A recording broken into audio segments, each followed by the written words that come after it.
It is Sunday, November 13th in the NBA, and I'm back with my three favorite picks of the day. Today, we have a special guest because get those brooms out. Yesterday, we had a 3-0 sweep of a day, a great bounce back for us all. Joel Embiid, best bet of the day, over 27.5 points.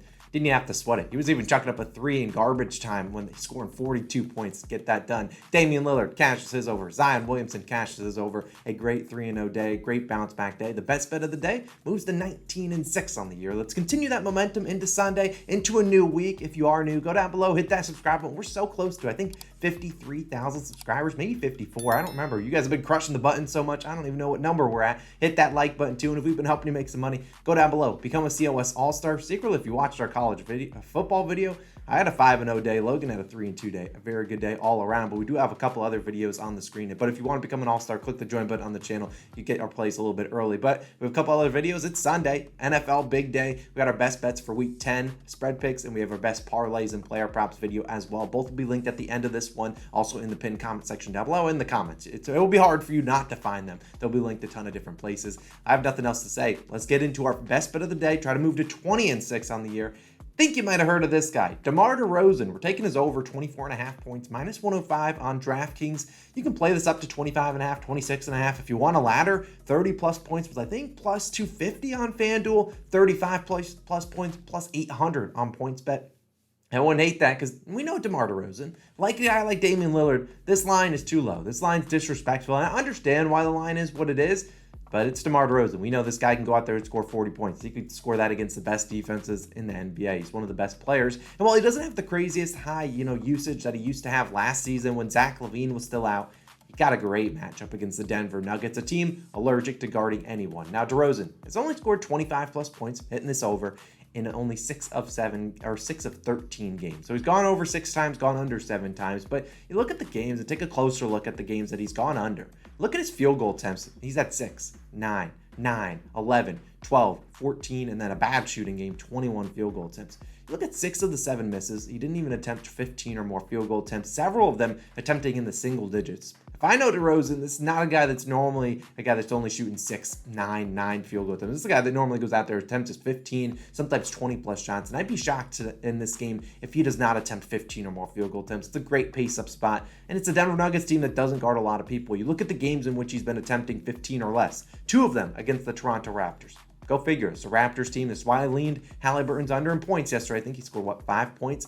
Look, the Raptors double team the opposing team's number 1 guy. So he was double teamed all game. You look at Cleveland, great paint defense. Another team who didn't attempt a lot of shots. Philadelphia put PJ Tucker on him, their best defender. Then you also had the Charlotte Hornets. He only played 28 minutes in that game. I don't really know if he got injured or not. But either way, it's very rare to see him not shoot a lot. And I think he's going to be shooting a lot in this game. The over-under is 231. They're expecting a lot of points. And the Bulls don't have a lot of scorers on this team. Kobe White, who normally comes off the bench, he's out. Now, I'm not considering him a big-time scorer. But Pat Williams and Ayo Dosunmu, who are in the starting lineup, not necessarily the biggest guys in terms of shooting the ball. You also got Goran Dragic, basically their only number 1 option coming off the bench.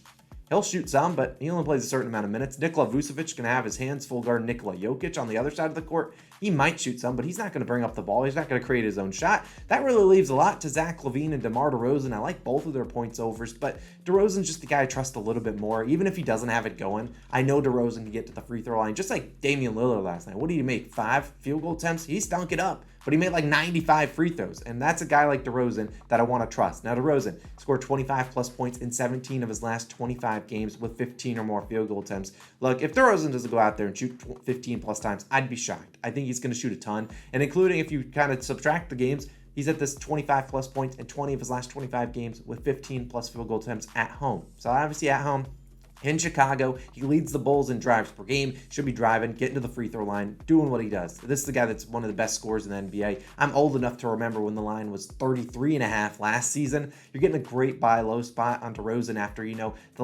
prior to last game when he scored 33 points. He had gone under, and those were the 2 games against the Raptors. I think that's what nuked his line really low. I think that just haven't overcorrected his line. DeRozan's one of the best guys. 6 of the last 8 teams versus Denver have attempted 90 or more field goal attempts. Look, DeRozan, if you see the Bulls attempting a lot of shots, he's probably one of the guys shooting a ton. And unless Zach LaVine's got a 50 piece, I think DeRozan's going to go out there and play pretty well. His best bet of the day, over 24.5 points. The line's just a little bit too low. I'm not going to overthink it. DeRozan, he's so good. Go get it done, Debo. Now let's keep it moving. And I don't do this normally. Our next play, Jamal Murray of the Denver Nuggets, taking his over 19.5 points, minus 102 on FanDuel. I don't see this line changing. And honestly, I'd still take it up a point if it does, but I don't see it going up too much. Now, let's talk about Jamal Murray and let's talk about this game because obviously they're taking on the Chicago Bulls, DeMar DeRozan, and I don't normally double dip. You will rarely see me double dip into the same game because you get a blowout and now you're down, 2.5 units today. But I don't see this game being a blowout, and knock on wood, everyone. We don't need this game being a blowout. You got an over-under at 231. The spread's, minus 1.5. Basically a pick them both ways. Don't think either of these teams do blow out the opposing team. If the Nuggets are getting blown out, they normally have a good chance of getting back into the game. And Jamal Murray, this is more of a line read. If you want to take his points plus assists, go for it. 24.5, not too bad of a line. But let's talk about Murray, because his line for points has risen. Why? I don't know. But you look at his number, he's gone under this line 4 straight games, under in 9 of 11 overall, yet they moved up his line. What do they know? Because we looked at that Tyler Hero play a couple of weeks, maybe a week or two back. They rose his line after going under in 2 straight games. Now you see Murray, I won't really count the first 5 or so games of the year. He was still coming back from injury, and he still technically is. But over the last 6 games, we've seen Murray's playing time go up a lot. I think this is his breakout game. Just calling my shot. But let's talk about Murray. He's averaged 30.6 minutes per game over the last 6. And only one game did he see fewer than 30 minutes. That was a game against the Spurs. He only played 23 minutes, only attempted 10 shots. It was a blowout. Like I said, we can't afford a blowout here, and I don't think we get one. But you look at the last game against the Boston Celtics, he played a season-high 35 minutes. Today, the Nuggets are going to be without my man, Bones Highland. He will be out, and they're going to lack guard depth. If you want to look at Bruce Brown's over in PRAs or maybe over in assists, I don't hate that because he's basically the only guard coming off this bench. Then he plays a lot of minutes, and they're going to need him to play a lot of minutes because other guys off the bench. You got Jeff Green, old man Jeff, who still posterizes people. Christian Braun, who probably won't play a lot of minutes. And then DeAndre Jordan, who's absolutely sucked this year. And he'll play, obviously, for Nikola Jokic. But not a lot of guard depth, so they're going to need Jamal Murray out there for 32 to 36-ish minutes. And I think he's going to be out there because this season, when he's played 30 or more minutes, he's done that in 5 games. 5 of his last 6, he's averaged 32.2 minutes per game, so he should see potentially more than that. 19.2 points per game and 17.2 field goal attempts per game. Look, the field goal attempts are there. Last game he went 6 for 17. He's not shooting a ton of threes, which is fine by me. This is obviously a guy we've seen in the bubble days be able to score 50 points in a game. I think you're in a great buy low spot over the last 3 games. He's attempted 17, 15, and 17 field goal attempts. He's going to shoot it a lot. Like I said, a high over-under versus the Bulls, and 18 players have attempted 15 or more field goal attempts versus the Bulls. 14 of them have scored 20-plus points. You're basically asking for a little bit over a point per shot, which I think he's perfectly capable of getting that done. He set this over in 3 straight versus Chicago. Obviously none since the return from his ACL injury. But Murray, he's yet to have that big breakout game. The high he scored this season is 24 points. Could he break that today against the Chicago Bulls? I certainly think so. I'm not scared of, Caruso or Ayo Dosunmu guarding him defensively. He's going to have a lot of screens from Jokic, which you can't really go on. You aren't going to go under too many of those screens. So I think we'll see Jamal Murray. A very good day. We're taking this over 19.5 points. Probably wouldn't play it up any higher, but that's just my opinion. And the final guy, our final player prop, I'm going to start taking some more unders next week, so get ready for those. It's going to be the guy on my shirt. I don't have a DeRozan or Jamal Murray shirt. But we're taking Shai Gilgeous-Alexander's over in points, 27.5 of the OKC Thunder, minus 108 on FanDuel. You can play it up to 28.5 if you really want to. Let's talk about SGA. He's been ridiculous this year.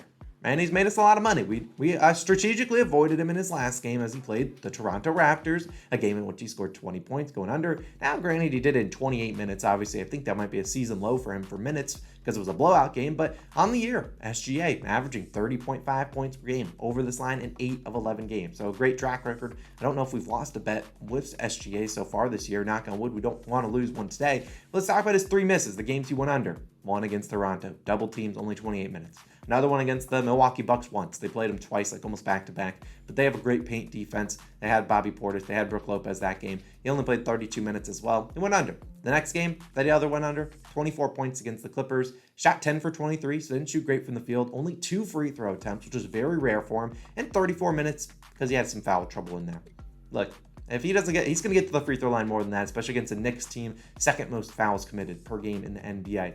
Now, RJ Barrett likely going to be the guy that's going to match up on SGA. And while I like Barrett, I like him as a Knicks fan. He's a decent defender. He's not, Kawhi Leonard from past days where he just clamps up and you just want to avoid him at all costs. He's not that good at defense. He is good, but this SGA, he can get wherever he wants on the court against anyone. This is, I mean, unless you're getting double teamed, which I don't see the Knicks double teaming him. They're also without Mitchell Robinson, who's the best rim protector. While Isaiah Hartenstein, the backup center, decent. He can has decent rim protection, but also much slower than a Mitchell Robinson. Doesn't have a lot of recovery speed. If SGA gets past him, it's going to be a free layup. And then the guy coming off the bench, Jericho Sims, he's just a walking foul. So he's just there to give SGA a couple free throw attempts. If you never watch Jericho Sims, enjoy it if he comes out there. But it's Madison Square Garden. SGA is going to probably show up. This is a guy that wants to show up in the biggest games, and he hasn't played in a ton of big games in his career, but in the playoffs, I believe with the Clippers, he played well a couple years back early on in this year. This Madison Square Garden, SGA shows up. This is an early tip-off. Forgot to mention that at the top. Early tip-off, 12 p.m. Eastern time. You might be watching this and maybe SGA is laying an egg, or maybe he's got 50 points. I don't know, but I think he shows up. An over-under at 225. Don't see the Knicks blowing him out. The Knicks have struggled to blow out teams. They've been competitive in almost every game, but they always let teams kind of crawl their way back into this one. He's going to drive to the rim. I think he's going to get to the free throw line, score a lot of points. SGA's been so good to us. Might as well take it. It's like a system play at this point. Taking us over 27.5 points as our third and final play of the day. Let's go 3-0 again. Let's move into Monday. Now, of course, it's time to shout out some All-Stars. And of course, we'll have the 2 NFL videos if you want to go check that out and you don't want to listen to the new All-Stars, but you should go become an All-Star. Click the join button. I got you. I'll shout you out tomorrow. We got Gianluca. We got Royce. We got Trayvon. We got Mike. We got Brian. We got Slide Gang S. We got Lucas. We got Scott. We got Anthony. We got Icy710. Jamal. Mark. Jeff. Pops. Griffith. I appreciate you. Rock Chalker. Self-Affliction Fades. Bastion. And we got King of Ice. I appreciate you guys. You guys are the real MVPs. Thank you so much for supporting the channel. Can't do it without you guys. Thanks for becoming an All-Star. If you want to become one, go click the join button on the channel. Have a great Sunday. End of your weekend. See you guys back again on Monday. Same exact videos. 2 reminders. 2 videos. Pop it up on the screen right to the left and right of my face. Go check them out. NFL Week 10 parlays and player props. NFL Week 10 best bets for my favorite spread picks. Go check it out. It's going to be a bounce back week in the NFL too. Appreciate you guys as always. I'm Austin. Signing out. Let's go have another 3-0 day. Peace.